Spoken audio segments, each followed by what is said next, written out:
ونشهد أن سيدنا وسندنا ونبينا ومولانا محمدا عبده ورسوله.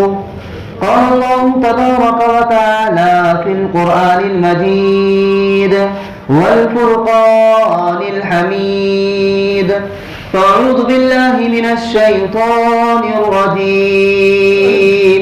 بسم الله الرحمن الرحيم. يا أيها الذين آمنوا قوا أنفسكم وأهليكم نارا وقودها الناس والحجارة. وقال النبي صلى الله عليه وسلم: نعمتان مغبون الصحة والفراغ. أو كما قال عليه الصلاة والسلام. اللهم صل على سيدنا محمد وعلى آل سيدنا محمد وبارك وسلم. اللهم صل على سيدنا محمد وعلى آل سيدنا محمد وبارك وسلم. اللهم صل على سيدنا محمد وعلى آل سيدنا محمد وبارك وسلم. اللہ رب العزت نے جو زندگی ہم کو عطا کی ہے بڑی قیمتی زندگی ہے. اس زندگی کو بنانا بگاڑنا یہ اللہ رب العزت نے ہمارے اختیار میں رکھا ہے. اما شکورا و اما کفورا. آپ چاہیں شکر گزاری والی زندگی گزاریں یا نہ شکری والی زندگی گزاریں. یہ اللہ رب العزت نے اختیار ہم کو عطا کر دیا. زندگی کو بنانا بھی اور بگاڑنا بھی. سیدھا راستہ بھی بتا دیا اور ٹیڑھا اور گمراہی والا راستہ بھی بتا دیا کہ دیکھو اس راستے سے اگر تم سفر کرو گے تو تم ہدایت پر رہو گے اور تم منزل مقصود تک پہنچ جاؤ گے. اور اگر تم نے گمراہی والا راستہ اختیار کیا تو دنیا میں بھی ناکام اور آخرت میں بھی ناکام ہی. تو اللہ رب العزت نے ہم کو دونوں اختیار دیے میرے عزیزو, زندگی کو بنانے کا بھی اور بگاڑنے کا بھی. اللہ رب العزت نے ہر انسان میں اتنی سمجھ اور اتنی عقل اور اتنی صلاحیت دی ہے کہ وہ بھلے برے کی تمیز کر سکتا ہے. کیا اچھا ہے کیا غلط ہے اس چیز کی اللہ رب العزت نے صلاحیت دی اس انسان میں کہ اچھے کو اچھا بتا سکتا ہے, برے کو برا بتا سکتا ہے, یہ اچھا کام کر سکتا ہے, یہ برا کام کر سکتا ہے. اللہ رب العزت نے اس انسان میں یہ تمام صلاحیتوں کو رکھا ہے. میرے عزیزوں, ہم سوچ رہے ہیں کہ 2024 جو ہے گزر گیا اور چند ہی دن کے بعد 2025 شروع ہونے والا ہے. لوگوں کے چہروں پر مسکراہٹ ہے میرے عزیزوں کہ 2025 ماشاءاللہ 25 آنے والا ہے. Happy new year. ہاں مبارکبادی پیش کرتے ہیں میرے عزیز بہت سارے, اور اس کو یہ نہیں معلوم کہ یہ زندگی جو ہے اللہ رب العزت نے جو زندگی جو جوانی ہم کو عطا کی ہے, اس زندگی کا جوانی کا بڑھاپے کا 1 سال گزر گیا. اس کو یوں سمجھنے میرے عزیزوں کہ اگر کسی شخص کو اگر پھانسی کا فیصلہ کو سنا دیا جائے کہ آپ کو 5 سال بعد یعنی 5ویں سال میں آپ کو پھانسی دی جائے گی, مثال کے ذریعے سے سمجھے ہم, آپ کو 5 سال کے بعد پھانسی دی جائے گی. اب اگر میرے عزیزوں بتائیے اگر اس کی زندگی کا جیسے مثلا 2024 ختم ہو جائے اور 25 جب شروع ہو تو بتاؤ وہ انسان خوشی منائے گا یا غم منائے گا؟ ارے بتاؤ, خوشی منائے گا غم منائے گا؟ غم منائے گا. آپ کہو گے کیوں تم ہنس نہیں رہے ہو, 2025 آنے والا ہے, 24 گزر رہا ہے اور تم ہنس نہیں رہے ہو, تم خوشی نہیں منا رہے ہو. تو یوں کہے گا ابے بے وقوف عقل سے پیدل ذرا غور تو کر, مجھے 5 سال کے بعد پھانسی دی جائے گی, 5 سال کا ہوا ہے, 1 سال میری زندگی کا ختم ہو چکا ہے, تب میں خوشی مناؤں کہ غم مناؤں؟ یا ایھا الذین آمنوا اتقوا اللہ وَلْتَنْصُرْ نَفْسٌ مَا قَدَّمَتْ لِغَدٍ وَاتَّقُوا اللَّهَ. اے ایمان والو تم اللہ سے ڈرو, تم اللہ سے ڈرو, اور آئندہ جو زندگی آنے والی ہے ہر انسان کو یہ سوچنا چاہیے اور یہ فکر کرنا چاہیے کہ آئندہ زندگی کے لیے میں نے کیا بھیجا ہے, کیا اعمال تیار کیے ہیں، کتنے اعمال ہیں، کتنے روزے ہیں یا کتنے خیر کے کام ہیں. آئندہ کے لیے یہ فکر رکھنا چاہیے کہ یہ زندگی تو فنا ہونے والی ہے. کل نفس ذائقۃ الموت، ہر موت کو مزہ چکھنا ہے، لیکن اس زندگی کے بعد جو زندگی آئے گی، جو زندگی آئے گی، اس زندگی کے لیے میں نے کتنے اعمال کیے ہیں. وَلْتَنْظُرْ نَفْسٌ مَّا قَدَّمَتْ لِغَدٍ وَاتَّقُوا اللَّهَ، کہ آئندہ کل کے لیے انسان نے کیا عمل کیا ہے اس کے بارے میں فکر ہونی چاہیے. آج اللہ معاف کرے، اللہ معاف کرے، ہم خوشی منا رہے ہیں. ابھی دیکھنا 31 دسمبر جب آئے گا تو ایک لہر سی میرے عزیزوں اٹھے گی، ہمارے نوجوانوں میں ایک چمک سی اٹھے گی اور نئی نئی امنگ پیدا ہوں گی. ارے صاحب 2025 شروع ہونے والا ہے، ارے مولانا مجھے موبائل کی اوپننگ کرنا ہے، مجھے نئی بائک خریدنا ہے. کیوں صاحب کیا ہو گیا کہ نیا موبائل لے کر آؤں گا، نیا سال شروع ہو رہا ہے، نئی دکان کھولوں گا کیونکہ 2025 شروع ہونے والا ہے، نئی کار لے کر آؤں گا کیونکہ 2025 شروع ہونے والا ہے. نیا جذبہ، نیا شوق، نیا ارادہ، نئی نئی امنگیں لے کر یہ انسان زندگی بسر کر رہا ہے. جبکہ ایک شاعر کہتا ہے ایک اینٹ اور گر گئی، ایک اینٹ اور گر گئی حیات سے، زندگی کی حیات، جو زندگی دی ہے اللہ رب العزت نے، اس زندگی کی ایک اینٹ اور گر گئی اور یہ انسان چلاتا پھر رہا ہے، چیخ رہا ہے ارے صاحب ہیپی نیو ایئر، نیا سال مبارک. جبکہ کیا کہا گیا اس کو اور وضاحت کے ساتھ سمجھیں کہ جیسے مثلا کسی کی زندگی 70 سال کی ہے، 70 سال کی زندگی ہے یا کیا بولتے ہیں 80 سال کی زندگی ہے یا 100 سال کی زندگی، ایک مثال لے لیں 70 سال کی زندگی ہے. اب بتاؤ اگر ایک سال ختم ہو جائے، ایک عید کو ختم کر دو، ان 70 کی بچی، 2024 گزر چکا، 25 آنے والا ہے، ایک عید ختم، پھر سال گزر جائے گا، پھر ایک عید ختم ہو جائے گی. اس طریقے سے میرے عزیزوں جو عمارت ہے، جس کو کہا عمارت جو ہے وہ ختم ہو جائے گی. 2-4-5 اینٹ گری، پوری فرمائے عمارت ہی ختم ہو جائے گی. پھر تو یہ میرے عزیزوں غور کرنے کا مقام ہے، فکر والی زندگی گزارنے کی چیز ہے. بے فکر نہ رہے میرے عزیزوں. اسی لیے میں نے حدیث شریف جو پڑھی اس میں یہی کہا گیا نعمتان مغبون فیہما، کہ دو چیزیں ایسی ہیں کہ ان دو چیزوں میں اکثر انسان جو ہے غلط فہمی میں مبتلا رہتے ہیں، ہمیشہ غلط فہمی میں مبتلا رہتے ہیں اور یہ سمجھو نہ سمجھی میں زندگی گزار رہے ہیں. پہلی چیز جو ہے الصحت، یعنی صحت ہے، اور دوسری چیز ہے والفراغ، خالی وقت ہے. یہ دو چیزیں ایسی ہیں کہ جن کے بارے میں اکثر جو طبقہ ہوا کرتا ہے بالکل یہ سمجھو نیڈر ہو کر اور خوش فہمی میں اور یہ سمجھو غلط فہمی میں زندگی بسر کر رہا ہوتا ہے. ارے صاحب ابھی تو الحمدللہ مجھے جوانی آئے گی، یا ابھی بڑھاپے کے قریب جب ہوں گا، جب بہترین عبادت کروں گا، عمرہ کروں گا یا حج کرنے کے لیے جاؤں گا، خوب اللہ کے راستے میں نکلوں گا، خوب دین کی خدمت کروں گا. یہ جو ہم کو جو ابھی وقت دیا ہے، جو فرمایا جو خالی جو وقت ہے اللہ رب العزت نے جو ہم کو زندگی، جو جوانی، جو بڑھاپا عطا کیا ہے، اس کے بارے میں انسان سوچتا ہے ابھی تو بہت دور ہیں، ابھی تو انشاءاللہ بہت کچھ کرنا باقی ہے. ابھی تو جوانی آئی ہے، ابھی تو بڑھاپا آئے گا جب دیکھا جائے گا. ابھی 2024 تو گزرا ہے، 25 آئے گا. ابھی تو میری زندگی 30 سالہ ہے، ابھی تو میری زندگی 70 سالہ ہے، ابھی تو میری زندگی 15 سال کی ہے. ابھی تو بہت کچھ کر سکتا ہوں الحمدللہ میں. ابھی تو بنگلے خرید سکتا ہوں، گاڑیاں خرید سکتا ہوں، موبائل خرید سکتا ہوں اور بہترین قسم کی جو نعمتیں ہیں ان کو حاصل کر سکتا ہوں. ابھی تو بہت سارا وقت ہے. تو یہ دو چیزیں ایسی ہیں میرے عزیزوں کہ جن کے بارے میں اکثر جو طبقہ ہے وہ خوش فہمی میں مبتلا ہے، بالکل ان کی طرف توجہ نہیں ہے. اللہ رب العزت نے بہترین صحت دی، ہم کو بہترین جوانی دی، اعضاء ہم کو دی الحمدللہ. ان ہاتھوں کے ذریعے سے ہم بہترین بہت سارے کام کر سکتے ہیں، ان آنکھوں کے ذریعے سے ہم قرآن کی تلاوت کر سکتے ہیں، ان پیروں کے ذریعے سے ہم مسجد تک آ سکتے ہیں اور اس زبان کے ذریعے سے ہم بہت اللہ کا ذکر کر سکتے ہیں. ہر چیز سے اللہ رب العزت نے، صحت کی ہر چیز سے ہم کو نوازا ہے.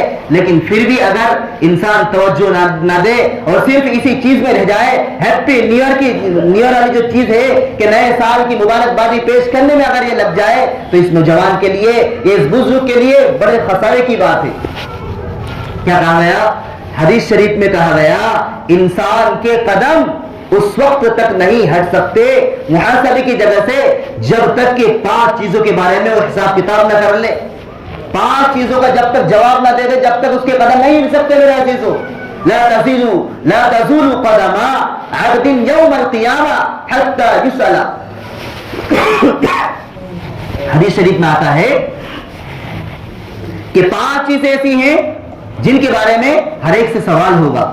سب سے پہلی چیز یہ ہے کہ آپ کو جو زندگی عطا کی عن عمرہ فیما افنا، کہ جو زندگی آپ کو عطا کی تھی اس زندگی کو کہاں لگائی آپ نے، کس مشغلے میں خرچ کی. یہ زندگی جو عطا کی تھی اس کو کس اعتبار سے تم نے خرچ کیا، عبادت میں لگایا کہ صرف یہی موبائل میں ٹائم پاس کر کے لگا دیا کہ آدھی آدھی رات تک موبائل چلاتے رہو بس صبح جا کے کام پہ.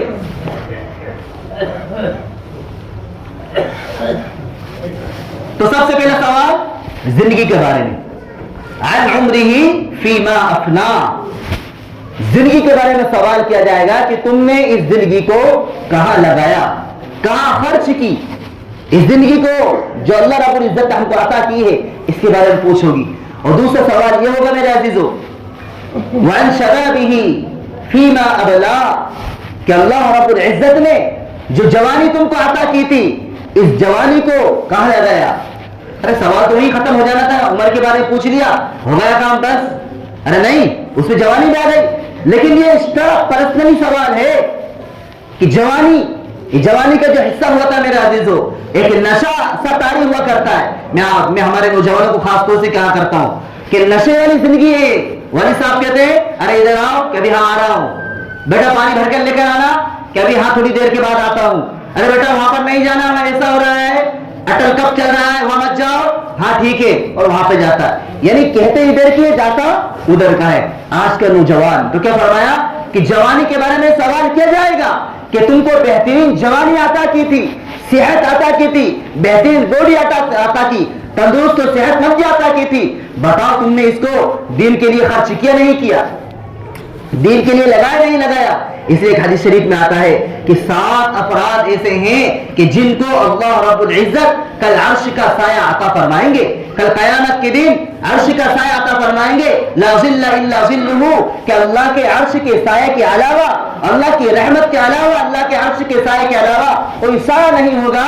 ان 7 افراد میں میرے عزیزو الشباب نشا فی عبادت اللہ، ایک وہ نوجوان بھی ہے کہ جس کی جوانی اللہ کی عبادت میں گزر رہی ہو، جس کی جوانی اللہ کی اطاعت میں عبادت میں گزر رہی ہو. آج کا نوجوان یوں کہہ کر بات کو ٹال دیتا ہے، ارے جب دیکھو جبھی بس، جب دیکھو جبھی چلو نماز کے لیے، چلو 3 دن کے لیے، چلو جماعت میں نکلو، چلو دین کو سیکھو، چلو مسجد کی طرف بڑھو. ارے کیا لگا رکھا ہے. بہت سارے تو ایسی نشے والی زندگی گزارتے میرے عزیزو، اور ان کا ذہن ایسا بنا ہوا ہے، ان کی ذہنیت کی ایسی منظر کشی انہوں نے کر رکھی ہے کہ جس کی وجہ سے من چاہیے وہ زندگی گزار رہے ہیں. جب ان لوگوں کو جب اللہ کی طرف سے جب پکڑ آتی ہے، جب اللہ کی طرف سے جب مار پڑتی ہے تو اپنے پچھلے سب معاف ہو جاتے ہیں اور پھر وہ یوں کہنے پر مجبور ہو جاتے ہیں کاش کہ میں اپنی زندگی کو، جوانی کو صحیح گزار لیتا. ارے ان لوگوں سے پوچھو کہ جن کو اللہ رب العزت نے بیماری میں مبتلا کر دیا، آج وہ بستروں پہ پڑے ہوئے ہیں، ہاسپٹل میں وقت لگا رہے ہیں. لیکن آج اللہ کا شکر احسان ہے میرے عزیزو کہ اللہ رب العزت نے ہم کو صحت عطا کی، بہترین قسم کی نعمتوں سے نوازا ہم کو. لیکن پھر بھی اگر ہم نہ مانے، پھر بھی ہم اگر قرآن کو، حدیث کو، اللہ اس کے رسول کی باتوں کو اگر نظر انداز کرتے رہے میرے عزیزو، تو بتاؤ ہم سے بڑا محروم قسمت اور کون ہو سکتا ہے؟ ہم سے بڑا محروم کون ہو سکتا ہے میرے عزیز؟ بتائیے کہ قرآن واضح انداز میں کہہ رہا ہے یا ایھا الذین آمنوا اتقوا اللہ ولتنظر نفس ما قدمت لغد واتقوا اللہ. اے ایمان والے تم اللہ سے ڈرو اور آئندہ جو زندگی آنے والی ہے اس زندگی کے بارے میں فکر کرو کہ میں نے کیا بھیجا ہے، آئندہ کے لیے کتنے اعمال کیے ہیں، میں نے اپنی جوانی کو کیسی گزاری ہے، یہ مجھے اپنی جوانی کو کیسے گزارنا چاہیے، اپنے بڑھاپے کو کیسے گزارنا چاہیے، میں اپنی جوانی کو، زندگی کو، عمر کو میں اللہ کے لیے یا اللہ کے دین کے لیے لگا رہا ہوں نہیں لگا رہا ہوں. تو دوسرا سوال کیا ہے؟ جوانی کے بارے میں سوال کیا جائے. پہلا عمر کے بارے میں، دوسرا جوانی کے بارے میں میرے عزیزو. اور تیسرا سوال ہوگا تم نے مال کہاں سے کمایا؟ این اکتسبہ وعن مالہ من این اکتسبہ. حدیث شریف کے الفاظ ہیں کہ تم نے اس مال کو کہاں سے کمایا. اور چوتھا سوال اسی لیے لے لو وفیما انفقہ، کہ اس مال کو تم نے کہاں خرچ کیا. دیکھیے یہ تو سوال ہے, کہاں سے کمایا آپ نے, اور اسی میں کیا سوال, کہاں خرچ کیا. ایک تو یہ ایک انسان ہے وہ جائز طریقے سے کما لے اور وہ حرام موت میں لگا دے, حرام چیز میں لگا دے. ایک وہ انسان ہے کہ حرام کمائے اور اچھی چیزوں میں لگا دے, تو دونوں چیزیں غلط ہیں. حلال کمانا بھی ہے اور حلال اور صحیح جگہ پر لگانا بھی ہے. اس کے بارے میں پوچھو گی, کہاں سے کمایا, کون سے اسباب اختیار کیے, کیا سود بیاج کے نام پر یا غلط کاروبار کے نام پر تم نے یہ مال تو نہیں کمایا کہ لوگوں کو پر تم دادا گیری کرتے رہو, سود اور بیاج پہ خوب بہترین مسکندے ہو جائے, مالی اقدار سے مضبوط ہو جاؤ, اور غریبوں پر دادا گیری کرتے رہو. تو ایسے لوگوں کے بارے میں بھی کہا گیا تم نے کیسے کمایا ہے مال, کیسے کمایا, یہ ہمارا سوال ہوگا, ہم سے سوال ہوگا. اور پھر یہ کہ وفیما انفقہ, کس کو کہاں خرچ کیا, ورنہ پتہ چلا کہ حلال طریقے سے کمایا لیکن پھر کیا ہوا, صاحب میرے بیٹے کی شادی آ گئی, اور زندگی میں ایک مرتبہ تو آتی ہے شادی, ارے تیری بیٹی کی شادی ہے, بار بار تھوڑی آتا ہے, ارے مولانا چاہیے آپ, ہاں دیکھ لیں گے ہم ہمارے حساب سے. جہاں ملاقات کے لیے جاتے ہیں نا بہت سارے لوگوں کی وہاں, ہاں حضرت بالکل انشاءاللہ یہ ڈی جے بند اور بالکل ختم معاملہ, اور تھوڑی سی بستی سے نکلے فوراً وہی گلی ڈنڈے شروع ہو جاتے ہیں. ارے کوئی بار بار تھوڑی ہوتا ہے یہ کام, تو لوگوں سے کیا بات کرتے معلوم ہو, ارے آپ نے مولانا امام صاحب تو جو نئے وہ تو یوں ہی ہیں, آتے ہیں بار بار ڈانٹتے ہیں, بار بار کہتے ہیں, بس اپنی من کی کرتے رہو, خوب ڈی جے باجے بجاؤ, خوب رنڈی کو نچواؤ, مجھے کیا کرنا, خوب الٹے سیدھے کام کرو, مجھے کیا کرنا. ارے ہمارا کام تو سمجھانے کا میرے عزیزو, جو سمجھے گا جو عمل کرے گا اس کے لیے فائدہ ہے, ورنہ میرے عزیزو ہمارا کوئی فائدہ نہیں ہے. یہ ہے صرف یا ایھا الذین آمنوا قوا انفسکم واہلیکم نارا, اے ایمان والو تم اپنی بھی فکر کرو اور اپنے گھر والوں کی بھی فکر کرو, اور اپنے آپ کو اور اپنے گھر والوں کو بچاؤ اس آگ سے کہ جس کا ایندھن پتھر اور انسان ہوں گے, کہ ایک وقت ایسا آئے گا جہنم کی آگ کو سلگانے کے لیے, اس کے شعلوں کو بڑھانے کے لیے میرے عزیزو ہم لوگوں کو یعنی انسانوں کو ڈالا جائے گا, پتھروں کو ڈالا جائے گا, تاکہ جو جہنم کے جو شعلے ہیں, جو انگارے ہیں اور بھڑکے, اور پھر ان شعلوں میں انگاروں میں ہم کو نعوذ باللہ ڈالا جائے. اللہ حفاظت فرمائے. تو میرے عزیزو یہ نیا سال ہم کو یہ پیغام دیتا ہے کہ جو گزر چکا ٹھیک ہے اس کو ہٹاؤ, انشاءاللہ ثم انشاءاللہ 2025 جو 2-4 دن میں شروع ہونے والا ہے, ایک نئے سرے سے ہم زندگی گزارنا سیکھے, ایک نئی امنگ ہونا چاہیے, نیا عزم ہونا چاہیے, نیا ارادہ ہونا چاہیے کہ انشاءاللہ ثم انشاءاللہ 2024 جو گزرا اس کو ہم ڈیلیٹ مارتے ختم کرتے ہیں, اور انشاءاللہ نیا سال میں نمازوں کے ساتھ گزاروں گا,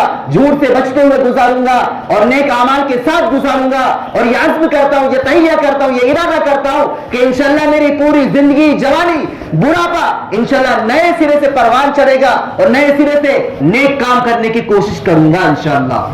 ارے انشاءاللہ تو بول دو, تو اس میں بھی کیا ہو رہا ہے, انشاءاللہ 2025 جو شروع ہونے والا ہے بالکل ہے نا, انشاءاللہ ثم انشاءاللہ اس طریقے سے ہم گزارنا سیکھے, آج سے یہ عزم لے کر جائیں, یہ تہیہ کرے کہ ہیپی نیو ایئر جو ہے نا, ایک ہم نے جو چلا رکھا ہے, نئے سال کی مبارکبادی پیش کر رہے ہیں ہم, میرے عزیزو نہیں بلکہ بہت غم کی چیز ہے یہ کہ یہ سال گزر چکا, ہم نے کچھ نہیں کیا, لیکن انشاءاللہ ثم انشاءاللہ یہ نیا سال شروع ہونے والا ہے, اب نئے طریقے سے انشاءاللہ دینی اعتبار سے انشاءاللہ ہم زندگی گزاریں گے. اللہ عمل کی توفیق عطا فرمائے. وآخر دعوانا الحمدللہ رب العالمین.